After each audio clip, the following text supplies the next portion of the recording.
Mas Rita. Kok luwih kusuk, Mas? Wes ora berdoa nggih event ini iki. Wes ora iki. Ada senang iki rasane seneng banget. Ya Allah.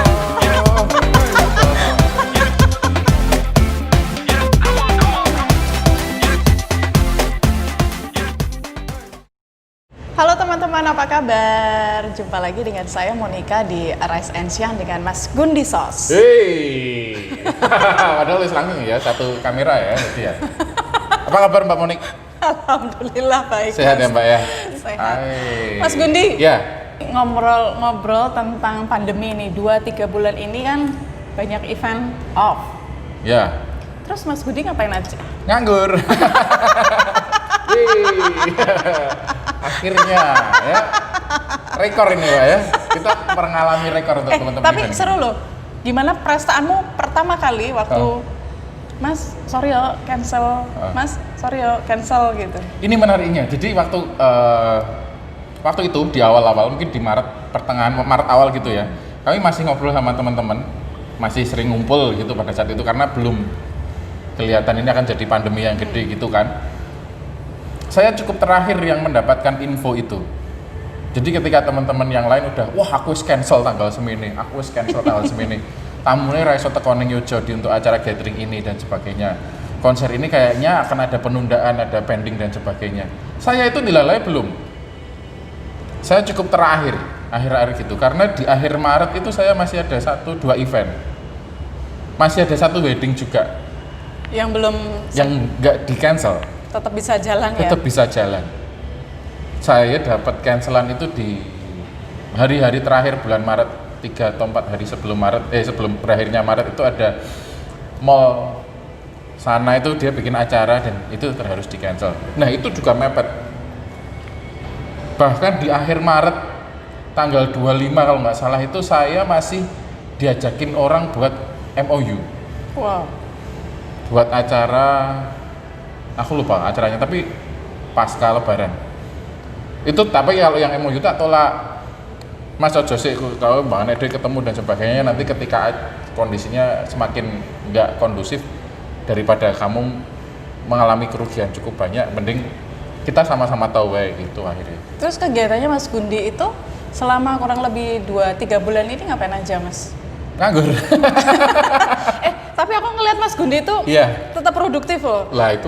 Ada IG live. Ya. Ada mungkin jualan apa gitu seperti teman-teman yang lain? Dilalai yang jualan itu tuh belum. Belum ya? Belum ya. Karena pada saat itu juga belum kepikiran. Saya masih berharap sama negara waktu itu sebenarnya, jujur. Aku masih berharap sama penanganan negara terhadap ini sebenarnya gitu. Kondisi ini akan jadi semakin jelas kayak gimana. Sampai ke akhirnya diputuskan, dikeluarkan sebelum ketika puasa sebelum Lebaran itu akhirnya dibilangin ada kontroversi mudik boleh enggak itu. Nah itu baru saya oke. Ngomong-ngomong bicara mengenai banyak orang yang sekarang ini banyak di rumah aja. Ya. Berasa nggak sih kalau sekarang banyak orang jadi lebih kreatif? Iya ya, lebih kreatif, lebih nekat. Terus apa ya? Dari anak-anak, orang tua sekarang udah punya channel sendiri ya, atau bikin live IG apa gitu. Dari ibu-ibu rumah tangga dodolan gitu. Gimana Mas Gundi ngelihat yang seperti ini? Kreativitas apa kalau yang muncul dari Mas Gundi? Ini sampai saat ini perkembangan yang bagus karena memang harus shifting ke ya katakanlah kita ke atas ya. Mungkin ya itu punya usia-usia yang agak pelan untuk menemukan kegiatan secara digital gini. Itu bagus akhirnya kita jadi gelem ra gelem memanfaatkan ini. Katakanlah misalnya syawalan kemarin, keluarga mana yang syawalannya waktu Lebaran kemarin nggak pakai Zoom meeting atau pakai Google Meet atau bahkan WhatsApp video call gitu kan? Hampir semua keluarga, padahal di situ juga generasi-generasi yang sering kita bilang kayak boomer. Mereka yang agak gagap dengan teknologi itu akhirnya juga tetap pakai. Keren loh itu Mbak. Nah aku pun juga memanfaatkannya itu juga. Ketika ini berhenti, pergerakan ekonomi ini berhenti, yang saya lakukan ya akhirnya belajar. Belajar apa aja tuh kalau Mas Gundi? Mengenai digital lagi. Karena ya itu tadi toh, semuanya juga belajar lewat digital dan sebagainya. Yang bisa kita pakai handphone kita sehari-hari, alat yang kita pakai sehari-hari adalah handphone. Biasanya ngulik lagi sama handphone. Oke, saya mau ke agak lebih personal lagi mengenai Boleh. Mas Gundi. Siap. Mas Gundi itu sudah punya pacar belum ya? Ini mau di-skip nggak sih? Mau di-skip nggak ini ceritanya? Udah Mbak. Wah. Karena yang kita orang umum atau orang awam ngelihatnya Mas Gundi itu is jomblo gitu. Itu apakah sebuah settingan untuk menaikkan rating pada masa sebelum pandemi kemarin apa biasa? Kehidupan personal akan kita pisah dengan kehidupan di luar. Itu kalau menurut saya gitu. Itu yang jadi prinsip Mas Gundi ya? Iya. Tapi nek diceritakan secara singkat Mas, gimana perjalanan karirmu yang dari awal sampai bisa seperti sekarang ini? Saya mulai dari kuliah. Awal masuk kuliah di Visipol UGM. Angkatan? Bersenjata. Iya, Republik Indonesia. Diedit ya angkatan. Terus? Itu mulai saya berkenalan sama panggung yang lebih umum. Terus akhirnya di lingkungan teman-teman saya kuliah itu mereka punya hobi, mereka punya passion untuk membuat acara. Tapi mereka tidak punya tidak punya banyak referensi untuk mencari pengisi acara, termasuk MC juga. Potensi saya dimanfaatkan oleh mereka dan saya enjoy di situ. Dan dilalai ini menyebar. Maksudnya menyebar, mereka teman-teman yang bikin acara di kampus ini juga bikin acara di kota, di provinsi gitu. Bahkan di event organizer gitu juga. Akhirnya saya pun berkembang melalui mereka. Dulu tuh kalau nggak salah itu sempat ikut itu ya, audisi apa Mas yang di TPI itu Mas? Audisi pelawak TPI. TPI ya. API namanya. API ya. Ya itu waktu kuliah juga kami memanfaatkan momentum itu. Kayaknya menarik nih, karena di awal-awal kuliah juga yang pertama kerjaan kan bukan namanya kerjaan ya, masih hobi ya, masih tanpa beban untuk mau ngapain gitu, masih los.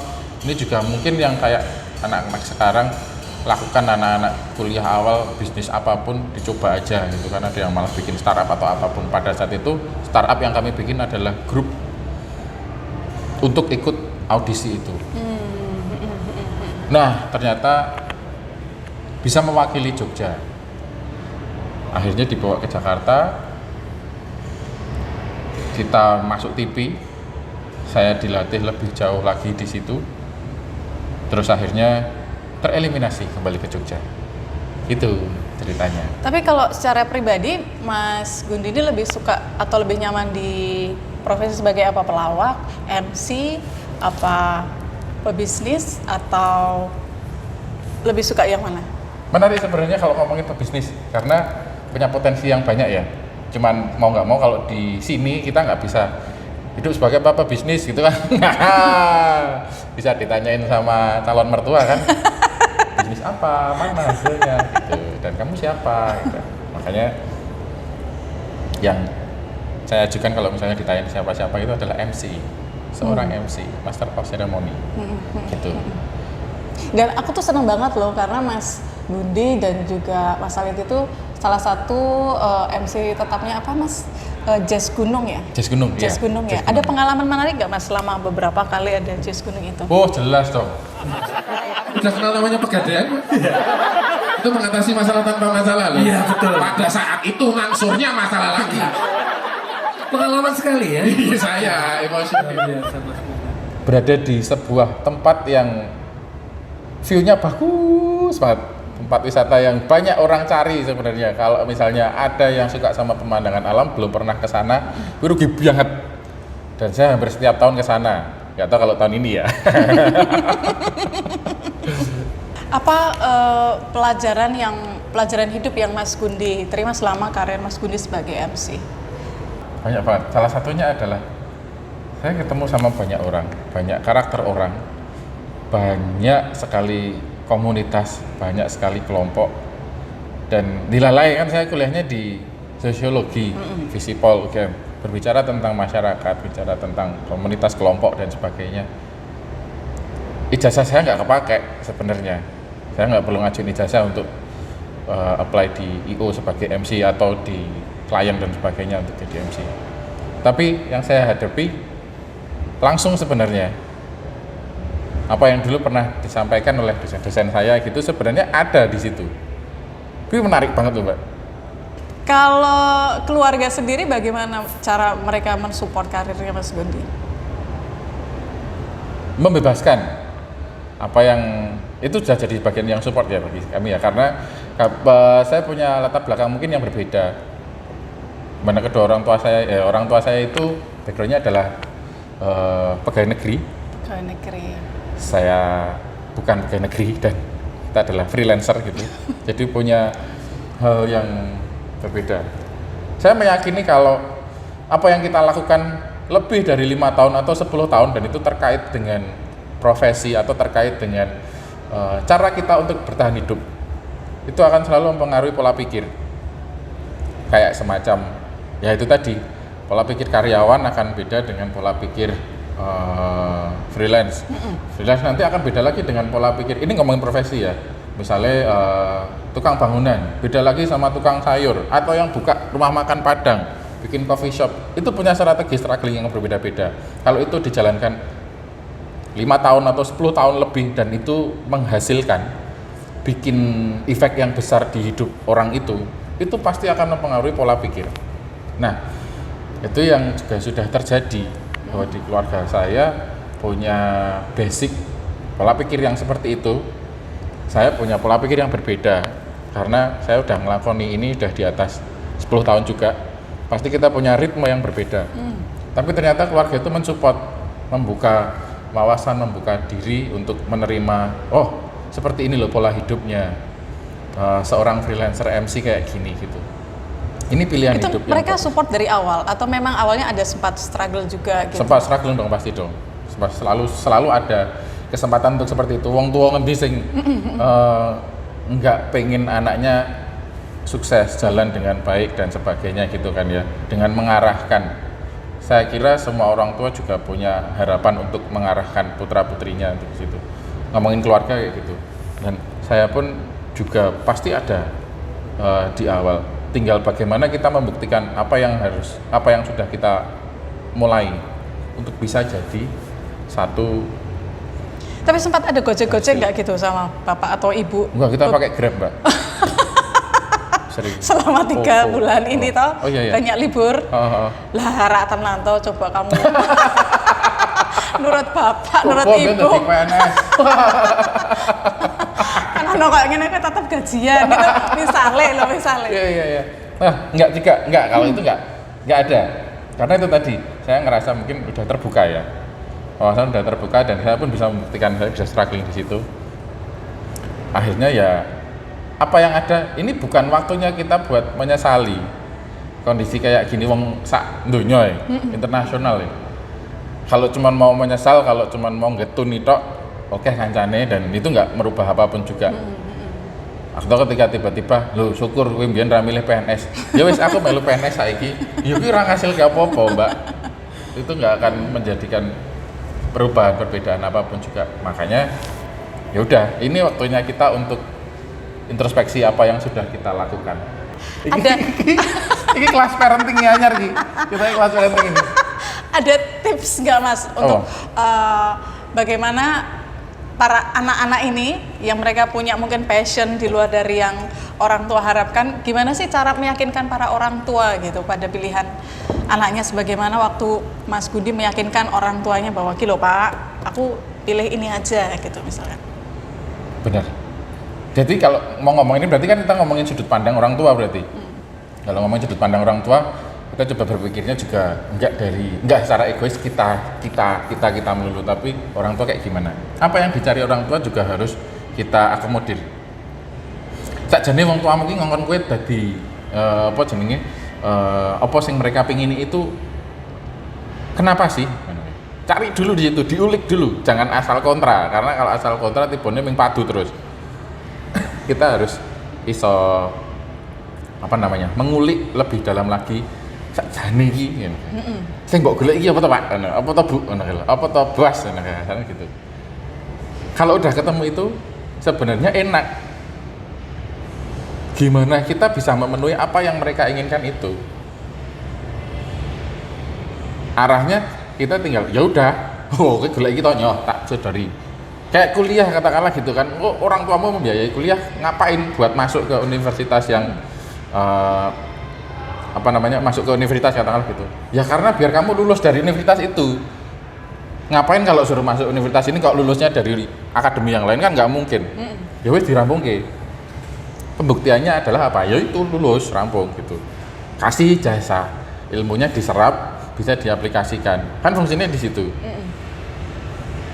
Itu salah satu, menurutku itu satu-satunya bahkan cara buat bisa meyakinkan ke orang tua untuk jadi apapun ya, nggak cuma freelancer ya. Nggak, orang tuamu pengen kamu jadi pilot, wah ternyata kamu jadi boksi, wah malah pulpen. Pengen orang tuamu jadi misal gitu keluarga gitu kan, ya apapun lah. Tuh, biasanya kayak gitu tuh orang tua, apalagi kita ngomongin generasi sekarang berarti kita berbicara 30 tahun, 40 tahun yang lalu di masa orang tua kita gitu. Itu adalah kita bilang sekarang generasi boomer ya. Apa sih yang mereka alami di waktu itu? Itu bisa jadi latar belakang kita atau sanggup kita untuk menegosiasi ke mereka. Berarti sekarang Mas Gundi wis megang lah ya, wis bisa menego hati orang tua lah ya. Insya Allah gitu. Dan aku ngomong ke ini hurung aja yang bodoh itu aku jangan ngapa iki mau ngapusi ya. Mas Gundi kan enggak ya sok ngelawak di keluarganya Mas Gundi di rumah gitu. Enggak, itu terjangan memisahkan, Mbak. Oh. Memang dari awal aku sudah tak ingin berbeda. Kita kan udah ngobrol di awal kata dia. Wow. Jadi gitu. Mas Gundi sosok yang berbeda ya di rumah ya? Iya. Iya, enggak seberbeda itu, tapi ketika itu berjalan secara profesional menurutku juga akan ada ranah-ranahnya sendiri. Enggak seberbeda itu juga. Ngerti posisi, ngerti waktu juga. Siapa sih yang jadi panutannya Mas Gundi sekarang? Mas Awang. Guru les bahasa Inggris apa Mas? Oh, iya. Ini ngono. Dosen KSW. Dirimu nggak pengen jadi dosen Mas? Pengen, karena memang saya concern bukan ya. Saya cukup berterima kasih sama pendidikan ya. Apa yang sudah saya lalui sekolah SD, SMP, SMA, kuliah gitu. Saya mengalami hutang budi jasa terhadap pendidikan ya. Jadi saya merasa pendidikan itu penting ya. Berarti apa yang saya lakukan wingi-wingi misal secara live itu juga pasti ada irisannya dengan penambahan kualitas skill dan sebagainya sing itu ditempuhnya lewat jalur pendidikan. Sinau katakanlah ngono kuwi. Itu aku masih punya keinginan di situ. Oke. Terus sekarang ini Mas Gundi itu masih ada goal apa nih di 2020 yang pengen mau dikejar? Minum dulu, Mbak. Silakan. Sebar undangan kan? Dilalai iya, dan itu sudah tercapai, Mbak. Kemarin kampung saya mau ada rapat. Undangan saya disuruh Pak RW. Rene nyebar ke undangan. Siap, Pak. Aku cita-citaku nyebar undangan iso. Ning undangan rapat RT gitu. 2020 pengennya ngapain? Pengennya ngejob lagi, Mbak, sekarang. Terus tak tunggu ya Mas, ya, amin, Mbak, pandemi segera selesai amin, ya. Oke, sebelum kita ke pertanyaan terakhir. Oke. Aku mau thank you dulu Mas, karena sudah turut mewarnai salah satu episodeku di Rise and Shine. Sama-sama, nah, Mbak. ada satu message yang mungkin bisa disampaikan kepada teman-teman yang mereka tuh pengen sekali seperti Mas Gundi gitu, freelance, bisa tetap berkarya, bisa dapat approve dari orang tua gitu. Mereka anak muda yang galau gitu dengan passionnya. Aku pengen jadi pelawak, pengen seniman, tapi kok arsitekku rumbar ki misalnya kayak gitu. Benar. Iya Mas. Apa yang iso mbok sampaikan sama mereka? Kalau saya tetap satu semangat. Kenapa? Semangat. Karena tantangannya tambah satu lagi. Kita nggak bisa mengelak tentang katakanlah new normal dengan apapun itu definisinya. Yang saat ini harus kita hadapi. Kalian tambah satu PR-nya. waktu senggang jadi banyak, tetapi itu tidak bisa dimanfaatkan untuk berproduksi menjadi hal yang menghasilkan gitu. Itu jadi tantangan baru. Jadi ya tetap semangat aja, optimis wae dan yakin wae sama yang kamu lakukan, sama cari cara-cara baru, segera cari cara-cara baru, biasakan diri dengan hal-hal yang baru untuk menghadapi tantangan-tantangan setelah ini selesai. Mas Gundi matur nuwun. Sama-sama Mbak Monik, matur nuwun sekali. Terima kasih, sukses selalu, tetap berkarya. Sama-sama Mbak, matur Salam nuwun. untuk Bapak dan Ibu. Wah, itu salam tempel. Terima kasih teman-teman Rasa Ensian sudah berbagi saya dengan Mas Gundi. Semoga apa yang kita obrolkan bermanfaat dan bisa jadi penambah semangat untuk kita semuanya. Kita jumpa lagi di episode berikutnya. Bye-bye, God bless you. Rise and shine. Rise and shine. Rise and shine. Rise and shine.